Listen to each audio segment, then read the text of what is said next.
Hi dear students, welcome to my YouTube channel. मैं आज आप लोगों के लिए लेकर आया हूं कक्षा 10वीं विषय गणित असाइनमेंट 5 का सॉल्यूशन, जिसमें क्वेश्चन फर्स्ट पूछा गया है 4 नंबर का। एक घनाभ जिसकी भुजाएं 5.5 सेंटीमीटर, 10 सेंटीमीटर और 3.5 सेंटीमीटर है, इसको पिघलाकर 1.75 सेंटीमीटर व्यास तथा 2 सेंटीमीटर मोटाई के कितने सिक्के बनाए जा सकते हैं। तो देखिए यहाँ पर घनाभ की लंबाई, चौड़ाई और ऊंचाई तीनों दिया हुआ है। तो अपने को पता है घनाभ का आयतन होता है लंबाई इंटू चौड़ाई इंटू ऊंचाई, तीनों को वैल्यू को फार्मूला में रख देना है। तो यहाँ पर घनाभ का आयतन V इज इक्वल टू 192.5 घन सेंटीमीटर प्राप्त होगा। इसको अपने को इक्वेशन फर्स्ट ले लेना है। इसके बाद दिया है, देखिए सिक्के का व्यास 2r 1.75 सेंटीमीटर, तो त्रिज्या इसका हाफ हो जाएगा। और सिक्के की जो मोटाई है वह सिक्का बेलन आकार का है, उसकी ऊंचाई 2 सेंटीमीटर।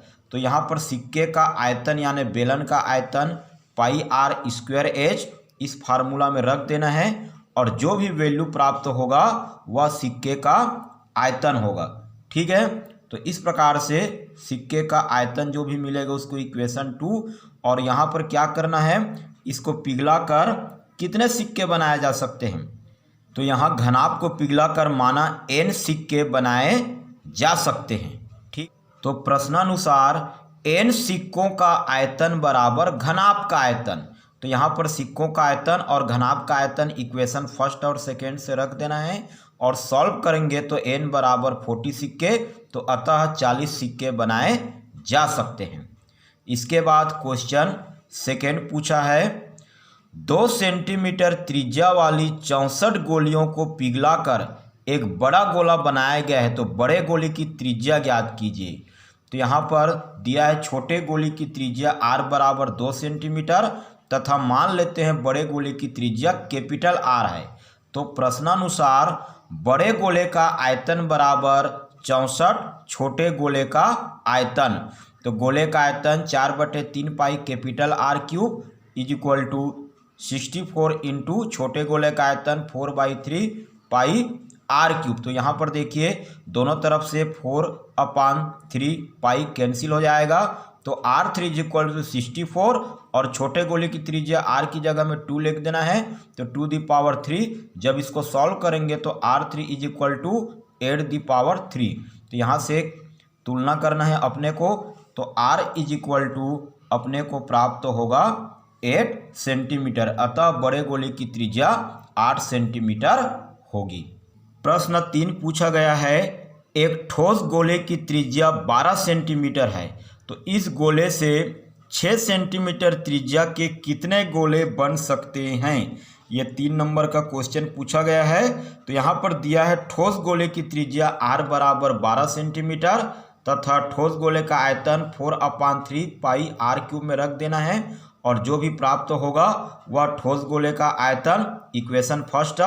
उसके बाद 6 सेंटीमीटर त्रिज्या वाले गोले का आयतन, तो यहाँ पर त्रिज्या 6 है, तो गोले का आयतन 4/3 पाई R की जगह में 6 क्यूब हो जाएगा, इसको इक्वेशन सेकेंड।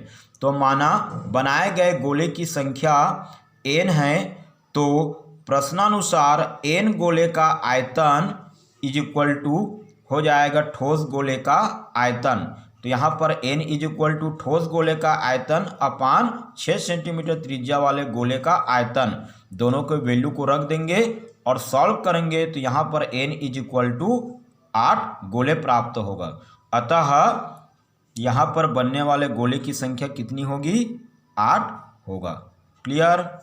प्रश्न 4 पूछा गया है, 4 नंबर का क्वेश्चन, एक रोलर का व्यास 84 सेंटीमीटर और लंबाई 120 सेंटीमीटर है।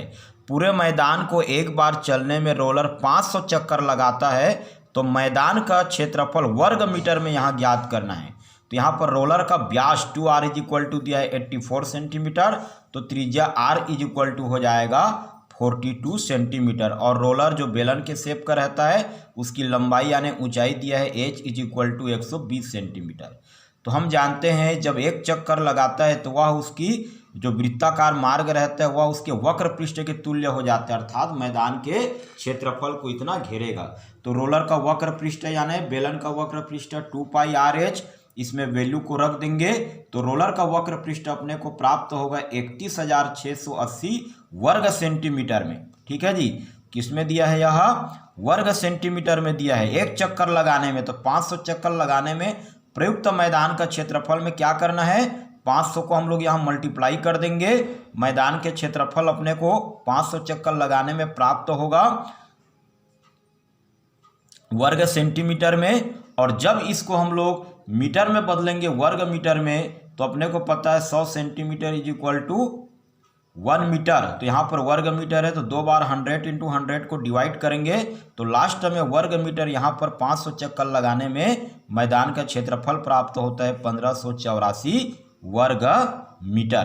प्रश्न 5 पूछा गया है 5 नंबर का, लोहे की 3 गोलियों को जिनकी त्रिज्याएं 6 सेंटीमीटर, 8 सेंटीमीटर और 10 सेंटीमीटर है पिघला कर एक बड़ा ठोस गोला बनाया जाता है, तो बनाए गए नए गोले की त्रिज्या ज्ञात कीजिए। तो यहाँ पर देखिए 3 छोटे छोटे गोलियां हैं जिसकी त्रिज्या R1 6 centimetre, R2 8 centimetre, R3 10 centimetre ले लेते हैं और नया बनाए गए गोले जो है उसकी त्रिज्या कैपिटल R ले लेते हैं।